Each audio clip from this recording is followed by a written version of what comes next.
মহাদেবের দর্শনে আসছি। এটা হচ্ছে মহাদেবের যে শিবরাত্রি বলে, সেই শিবরাত্রে কিন্তু এখানে অনেক জমজমাট পুজো হয়। আর এখানে হচ্ছে সেই আপনার মূল মন্দির, যেখানে হচ্ছে শিবলিঙ্গ রাখা আছে। আর হচ্ছে আপনার যে চড়ক পুজো, সেটা হচ্ছে শিবরাত্রির কথা তো বললাম। শিবরাত্রির রাতের দিনই এখানে হচ্ছে জল ঢালা হয়।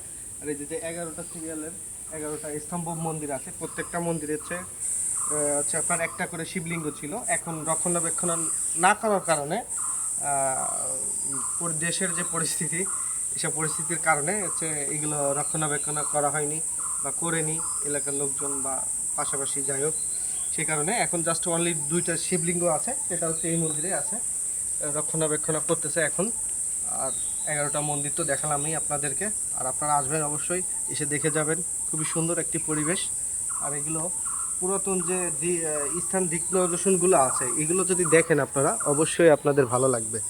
হ্যাঁ, কত শত শত বছর ধরে এরা এই যে আপনার মন্দিরগুলো ঠিক এক জায়গায় দাঁড়িয়ে আছে। হ্যাঁ, তারপরেও দেখেন কত অক্ষত অবস্থায় আছে। হ্যাঁ, এর যদি পরিচর্যা করা হতো তাহলে আরও সুন্দর একটা পরিবেশে থাকতো। এই যে মূল মন্দিরটা দেখেন, মূল মন্দিরটাকে একটু যাই হোক আপনার রক্ষণাবেক্ষণ করেছে বলে সেক্ষেত্রে আপনার মূল শিবলিঙ্গ মন্দির, সেই মন্দিরটা খুবই সুন্দর আছে এখনো।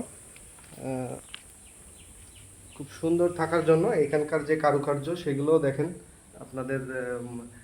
দেয়াল বলেন, আর এখানে যে ফুল টুল, দেয়ালের সাথে ইটে ফুলের আঁকানো আছে আপনার, ফুলের কারুকার্যগুলো দেখায় আপনাদেরকে একটু। এই যে দেখুন, ফুলের কারুকার্যগুলো এখনো কিন্তু সেই নতুনের মতনই আছে। এই ঢেউগুলো একটু দেখেন আপনারা যে কিভাবে করছে হাতে।